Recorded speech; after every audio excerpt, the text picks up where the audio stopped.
James, here's one of your stubby slalom runs from last Friday. Let's check it out, regular motion, and slow it down.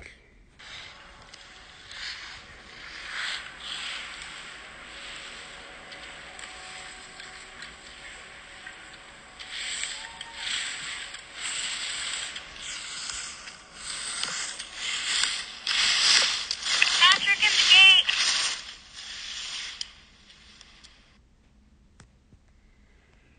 All right. Well, a couple things. As we talked about this day, we really have to try to give our feet sometimes a little more room at the gate, allowing us to get some more of an angulated position using our ankles and knees to roll up the skis. Sometimes you look like you want to just go straight at it, and more concerned with shinning first, like right here. Just going straight at it, feet together, trying to get your feet really close to the gate in order to shin it. And that ain't going to work because you're all, obviously you fell to the inside, plus all your turn was going to be below. So let's back this up though. You can see here, starting off, not a lot of upper and lower body separation, so we're kind of all here. Really got to work on using ankles and knees first to roll the skis up on edge, and then move the hip to the inside. We're looking for upper and lower body separation with nice level shoulders, which these are not. Better there to kind of skid the top of the turn. Carving the top of the turn is one of the hardest things, but you got to trust yourself and your skis. I think you can do it.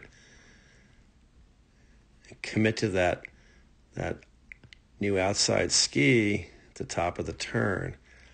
Here again, we started that.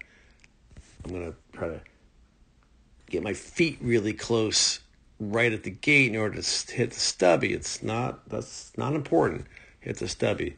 You're going to hit the stubby. If you have the proper turn shape, you're going to hit the stubby at the end of the turn right there. All right, now if it's offset or steep, that's the turn shape. We have to bring shape back to the pole, we call it.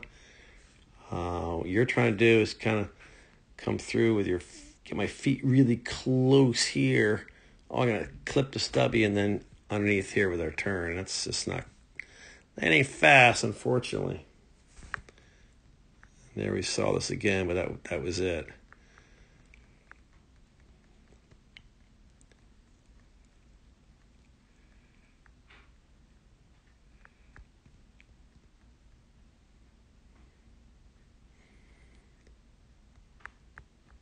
A bad turn here, but again, it's kind of skidding the top and heavy below. Most you turn under the gate here.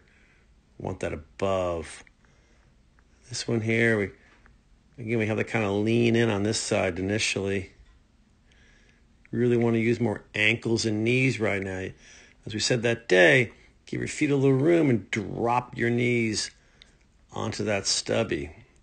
Ankles and knees to roll up the skis initially, and there's not much of that going on here. And most of your pressure is down below right here. We're looking to pressure the skis from rise line through fall line, rise line being that imaginary line drawn up the hill. So we should be pressuring skis right now. Not a lot of pressure there. Not yet. Now it is. It's really in the fall line and past fall line. It's a little more under the gate.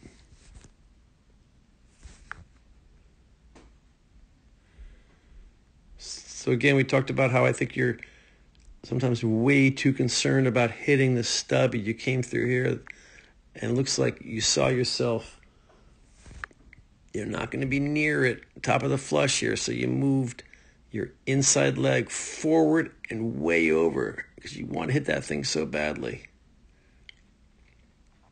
So, if we're on the right line, we'll hit it. We can't force it. That's not our goal. It's not a video game. We're not getting points for shinning off things. We want to get close to gates, of course.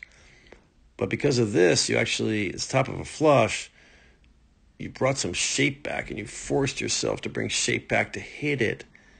Move that inside leg, and now because you turned way too much, you're way wide on this one. We want to be going straight at the top of this, right next to those things, hardly turning at all.